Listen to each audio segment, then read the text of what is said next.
Hello student, welcome to Atul education. तो friend, जैसा कि आपको पता है, हम लोगों ने ऑब्जेक्टिव के सीरीज स्टार्ट किए थे। इससे पहले हम लोगों ने ओसीएम के ऑब्जेक्टिव देखा और इकोनॉमिक्स के पूरे ऑब्जेक्टिव देखे। अभी हम लोग बीके का ऑब्जेक्टिव देखने वाले हैं, जिसका हम लोग का पूरा टारगेट सिर्फ एक है कि आउट ऑफ ऑब्जेक्टिव मार्क्स मिलने चाहिए, 20 में से 20 मार्क्स मिलने चाहिए। इनकेस बीके में आपको 100 आउट ऑफ 100 मार्क्स लाना है तो आपको ऑब्जेक्टिव राइट करना जरूरी है। अभी अकाउंट्स के जो ऑब्जेक्टिव होते हैं बीके के सिंपल नहीं होते, जब तक आप इसको एक बार पढ़कर नहीं जाओगे आपके ऑब्जेक्टिव राइट होने के चांसेस कम होते हैं। तो अभी कैसे आपके 20 आउट ऑफ 20 ऑब्जेक्टिव राइट हो सकते हैं, तो इसके लिए मैं आपको क्या करने वाला हूँ, पूरे जितने भी ऑब्जेक्टिव क्वेश्चन है एक्सप्लेन करने वाला हूँ। आपको क्या करना है, इसको 2 से 3 बार आपको देख कर जाना है जैसे ही आपको टाइम मिले, और हम लोग का टारगेट अचीव करना 20 में से 20 ऑब्जेक्टिव राइट करके ही आना फ्रेंड। तो चलो स्टार्ट करते हैं। सबसे पहले लेक्चर में हम लोग देखेंगे करेक्ट दी ऑप्शन सेलेक्ट करने के जो क्वेश्चन पूछे जाते हैं, उसके अंदर कौन से चैप्टर से क्या क्वेश्चन आ सकता है और उसके राइट आंसर क्या हो सकते हैं विद एक्सप्लेनेशन के साथ। चलो, सबसे पहला question introduction to partnership final account से है। यहाँ पे लिखा है to find out the net profit और net loss of the business dash account से द प्रिपेयर। मीन्स हम लोग को नेट प्रॉफिट और net loss accounts find out करने के लिए कौन सा अकाउंट्स हम लोग प्रिपेयर करते हैं, तो हम लोग profit and loss accounts prepare करते हैं। कौन सा अकाउंट्स प्रिपेयर करते हैं, profit and loss. Profit and loss account से हम लोग को पता चलता है कि कितना नेट प्रॉफिट हुआ, कितना लॉस हुआ है। नेक्स्ट देखते हैं,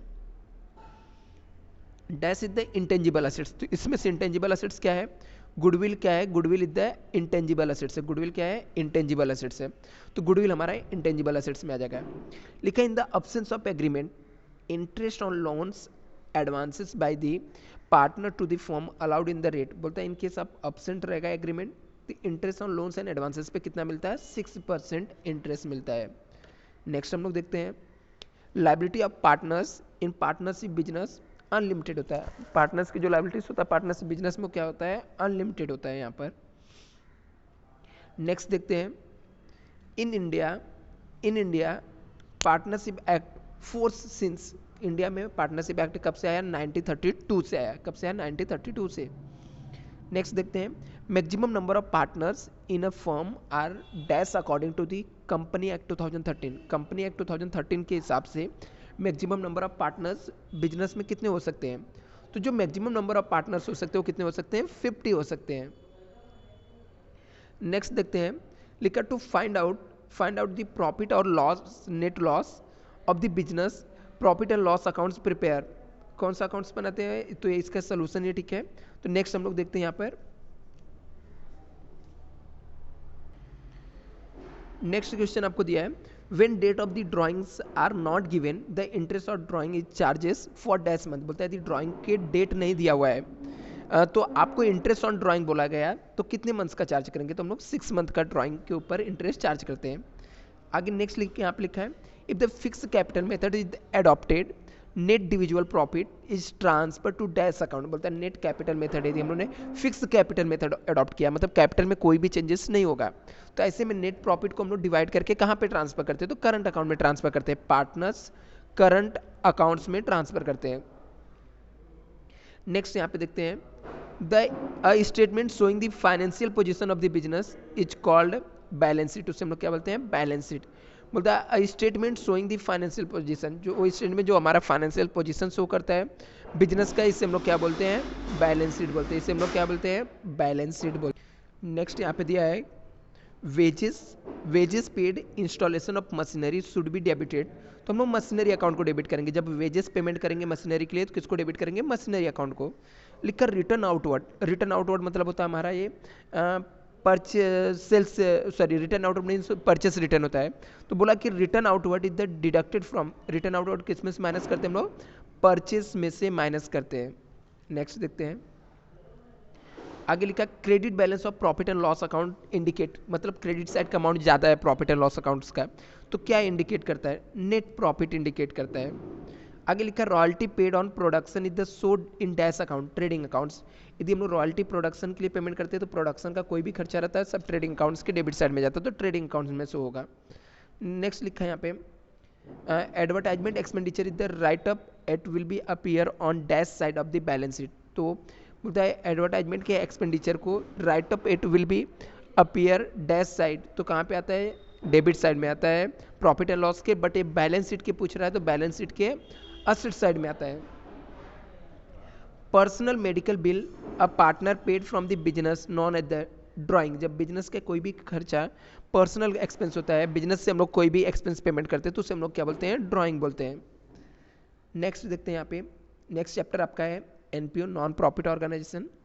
तो एनपीओ में आपको दिया गया कि not for profit concern is render dash service to the public at large. NPO जो रहता है non profit concern render dash service to the public large, तो सोशल सर्विस रेंडर करते हैं। Donation for scholarship fund is capital receipt है, donation मिल रहा है, ठीक है, पर्टिकुलर पर्पज के लिए मिल रहा है, स्कॉलरशिप के लिए मिल रहा है, that is the capital receipt. Income and expenditure account is dash account, तो इनकम और एक्सपेंडिचर क्या होता है, नॉमिनल अकाउंट्स होता है। रिसिप्ट और पेमेंट अकाउंट जो रहता है रियल अकाउंट्स होता है। नेक्स्ट यहाँ पे दिया है outstanding subscription at the end of the accounting year present बोलता है। आउटस्टैंडिंग सब्सक्रिप्शन जो होता है at the end of the accounting year, वो रिप्रेजेंट करता है, क्या रिप्रेजेंट करता है, एन असेट्स रिप्रेजेंट करता है। आगे लिखा है excess of income over the expenditure in the terms of, उसे हम लोग क्या बोलते हैं, सरप्लस बोलते हैं। बोलता है एक्सेस है, इनकम किससे ज़्यादा है, एक्सपेंडिचर से, उसे हम लोग क्या बोलते हैं, सरप्लस बोलते हैं। नेक्स्ट यहाँ पे दिया है non profit concern is prepares dash account instead of profit and loss accounts is non as result. बोलता है नॉन प्रॉफिट कंसर्न जो रहता है वो कौन सा अकाउंट्स बनाता है, instead of profit and loss accounts बनाने के बदले क्या बनाता है, इनकम और एक्सपेंडिचर अकाउंट्स बनाता है। The closing balance of receipt and payment account is usually represent, हमारा जो क्लोजिंग बैलेंस रहता है रिसिप्ट एंड पेमेंट अकाउंट का, जो हमारे पास बैलेंस बचा हुआ रहता है, वो क्या रिप्रेजेंट करता है, वो रिप्रेजेंट करता है हमारे पास कैश और बैंक बैलेंस कितना है, ये रिप्रेजेंट करता है। नेक्स्ट यहाँ पे दिया है not for profit organisation is also called service organisation, इसे हम लोग क्या बोलते हैं, सर्विस ऑर्गेनाइजेशन बोलते हैं। नॉट फॉर प्रॉफिट ऑर्गेनाइजेशन को ऑल्सो हम लोग क्या बोलते हैं, सर्विस ऑर्गेनाइजेशन बोलते हैं। नेक्स्ट लिखा है expenditure on purchase of building is dash expenditure, that is the capital expenditure, क्योंकि हम लोगों ने बिल्डिंग के लिए बिल्डिंग खरीद रहे हैं, तो बिल्डिंग हमारा लॉन्ग टर्म बिजनेस पर्पज के लिए यूज होता है, that is the capital expenditure है। नेक्स्ट हम लोग देखते हैं यहाँ पे लिखा है usually dash is the major sources of revenue income for non profit concern, मतलब जो एनपीओ होता है नॉन प्रॉफिट ऑर्गेनाइजेशन होता है, उसके लिए मैक्सिमम जो सोर्स रहता है इनकम का, मेजर सोर्स जो इनकम रहता है वो क्या रहता है, सब्सक्रिप्शन रहता है। उनको पास इनकम जो आता है मैक्सिमम सोर्स कहाँ से आता है, सब्सक्रिप्शन से आता है। Next the excess of assets over the liabilities in term है, उसे हम लोग क्या बोलते हैं, कैपिटल फंड। यदि हमारा क्या है, एक्सेस है, असेट्स ज़्यादा है, किससे, लायबिलिटीज से, द टर्म से, हम लोग उसे क्या बोलते हैं, कैपिटल फंड बोलते हैं। आगे लिखा है only dash is the income and expenditure are so is the income and expenditure account, सिर्फ जो रिवेन्यू के टाइप्स के आइटम होते हैं, जो रिवेन्यू टाइप्स के इनकम और एक्सपेंडिचर होते हैं, वही हम लोग क्या करते हैं, शो करते हैं इनकम और एक्सपेंडिचर में। आगे लिखा both capital receipt capital expenditure are so dash, capital receipt और जो कैपिटल एक्सपेंडिचर रहता है वो कहाँ पे आता है, बैलेंस शीट में आता है। जो रिवेन्यू टाइप के आइटम रहते हैं वो इनकम और एक्सपेंडिचर में आते हैं। Subscription receipt from the member is consider as dash receipt, उसे रिवेन्यू रिसिप्ट कंसीडर करते हैं। यदि हम लोगों ने कोई सब्सक्रिप्शन रिसिप्ट किया, subscription receipt from the member of is consider, उसे हम लोग क्या कंसीडर करते हैं, रिवेन्यू कंसीडर करते हैं। आगे लिखा है fund which is the provide permanent sources of income to non trading organisation, बोलता है वो कौन से फंड है which provide the permanent sources of income of the non profit organisation, तो उसे हम लोग क्या बोलते हैं, इंडोमेंट बोलते हैं। इंडोमेंट से क्या आता है, परमानेंट सोर्सेस ऑफ इनकम मिल जाता है। नेक्स्ट हम लोग देखते हैं यहाँ पर for the public hospital expenditure on purchase of medicine is dash expenditure, बोलता है पब्लिक हॉस्पिटल है, उसने मेडिसिन के लिए खर्चा किया, तो कौन सा एक्सपेंडिचर रहेगा, that is the revenue expenditure रहेगा। नेक्स्ट हम लोग देखते हैं यहाँ पर the main purpose of incurring dash expenditure in the to earn income और increase in the earning capacity of the business, बोलता है the main purpose of incurring dash expenditure to earn income और increase earning of the capacity of the business, तो उसे हम लोग क्या बोलते हैं, कैपिटल एक्सपेंडिचर। ठीक है, हम लोग कैपिटल एक्सपेंडिचर करते हैं जिससे हम लोग का इनकम बढ़े, जिससे हम लोग को अर्निंग इंक्रीज हो जाए। नेक्स्ट देखते हैं यहाँ पे admission of partners. Admission of partners के अंदर कुछ प्रैक्टिकल टाइप्स के भी ऑब्जेक्टिव पूछे जाते हैं जिसे आपको कैलकुलेट करना पड़ेगा। फिलहाल के लिए मैं बता देता हूँ कैसे कैलकुलेट करते हैं, बट यहाँ पे मैं कैलकुलेट करके अभी नहीं बता सकता, तो आप लोग इसके बार कैलकुलेट करना है। नहीं आएगा तो आप लोग कमेंट करना, मैं उसको भी बता दूंगा। लिखा Anuj in Hanson two partners sharing profit and loss in the ratio of 3:2 they decided to admit रो 1/5 share the profit sharing ratio. तो क्या करना, न्यू प्रॉफिट शेयरिंग रेशियो का फॉर्मूला लगा कैलकुलेट करना। New profit sharing ratio equal to क्या था, 1 minus new partner shares into old ratio. ठीक है, ये फॉर्मूले से कैलकुलेट करना आ जाएगा। जैसे यहाँ पे 1 माइनस 1/5 करेंगे तो 4 डिवाइड बाई 5 हो जाएगा, इंटू करेंगे, इन लोग का रेशियो क्या था 3:2 था, तो इंटू 3 डिवाइड बाई 5 हो जाएगा। तो इसको इंटू करेंगे, जो भी आएगा ऐसे करके हम लोग तीनों का निकाल लेंगे। ठीक है, तो आपको पता चल जाएगा कि जो न्यू प्रॉफिट शेयरिंग रेशियो रहेगा वो क्या आएगा। फिलहाल के लिए आंसर मैं बता देता हूँ, इसका आंसर आ जाएगा 12:8:5। यदि आपको कैलकुलेट करने न्यू प्रॉफिट शेयरिंग रेशियो नहीं आएगा तो आप लोग मुझे कमेंट करना, मैं जरूर इसके ऊपर एक वीडियो बना दूंगा। लिखा है excess of proportionate capital over the actual capital represent. बोलता है प्रोपोर्शनेट एक्सेस प्रोपोर्शनेट कैपिटल क्या है, ज़्यादा है एक्चुअल कैपिटल से। रिप्रेजेंट क्या करता है, ये रिप्रेजेंट करता है डेफिसिएट है कैपिटल का, मतलब कम कैपिटल इन्होंने इन्वेस्टमेंट किया है। Dash is the credited when the unrecorded assets bought into business। बोलते हैं हम लोग जब अनरिकॉर्डेड एसेट, जो ऐसा एसेट जो रिकॉर्ड नहीं किया गया है, उसको बिजनेस में लाएंगे तो किसको क्रेडिट करेंगे, तो उससे हम लोग किसको क्रेडिट करते हैं, रिवैल्यूएशन अकाउंट्स को। क्योंकि एडमिशन ऑफ पार्टनर्स चैप्टर का रूल क्या रहता है, कोई भी प्रॉफिट हुआ, किसी भी टाइप का इनकम हुआ तो रिवैल्यूएशन अकाउंट को हम लोग क्रेडिट करते हैं। नेक्स्ट देखते हैं, लिखा है when the goodwill is withdrawn by the partner dash is the accounts is the credited। तो कैश बैंक अकाउंट, जब गुडविल विथड्रॉ करते पार्टनर तो एंट्री क्या बन जाता है, partners capital account debit to cash bank. तो partners capital account debit to cash bank क्या हो जाएगा, क्रेडिट हो जाएगा। लिखा है the assets is the taken over by the partner dash account is the debited. बोलता है असेट्स को कौन लेके गया, पार्टनर लेके गया, तो dash account is the debited. तो हम लोग किसको डेबिट करते हैं, पार्टनर कोई भी असेट्स लेके गया तो कैपिटल अकाउंट्स को हम लोग क्या करते हैं, डेबिट कर देते हैं।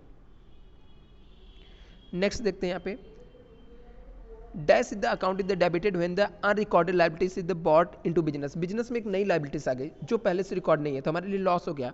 लॉस हुआ तो रिवैल्यूएशन अकाउंट को हम लोग क्या कर देंगे, डेबिट कर देंगे। तो that is the revaluation account debited when unrecorded liabilities is bought it into business.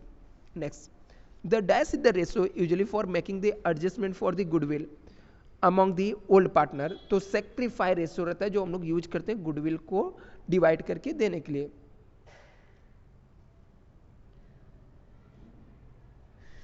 In case admission of partner, the profit or loss on revaluation of the assets and liabilities is share by old partner। कौन share करता है, old partner. बोलता है in case admission of partner, partners को admission करना है, the profit and loss accounts of revaluation account assets liabilities to be share. तो कैसे शेयर करते हैं, ओल्ड रेशियो में।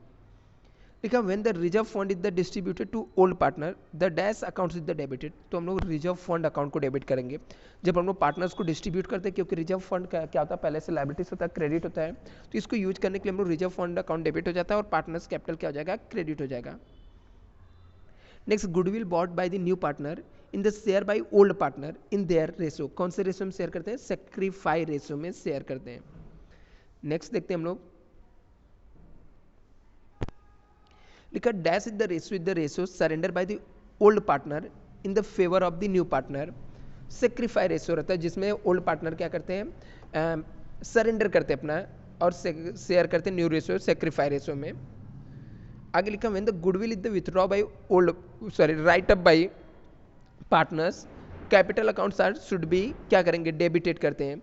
जब हम लोग गुडविल को राइट अप करेंगे, क्योंकि गुडविल पहले से डेबिट होता है, राइट अप करने के लिए उसे क्रेडिट करना पड़ेगा, तो dash account is the debited, तो पार्टनर्स कैपिटल अकाउंट्स डेबिट कर देंगे। If and the assets is the appreciated, revaluation account क्या हो जाएगा, बोलते हैं the assets is the appreciated, assets क्या हो गया, एप्रिसिएट हो गया। रिवैल्यूएशन अकाउंट क्या हो जाएगा, यहाँ पे क्रेडिट हो जाएगा। असेट्स के वैल्यू बढ़ गया तो रिवैल्यूएशन अकाउंट क्या हो जाएगा, क्रेडिट हो जाएगा। नाउ फ्रेंड नेक्स्ट वीडियो में हम लोग देखेंगे आगे के चैप्टर के, जैसे अभी हम लोग ने admission partnership final account NPO और एडमिशन का देखे। आगे नेक्स्ट हम लोग देखेंगे रिटायरमेंट, बाकी के चैप्टर के ऑब्जेक्टिव देखेंगे नेक्स्ट लेक्चर में। Thank you so much.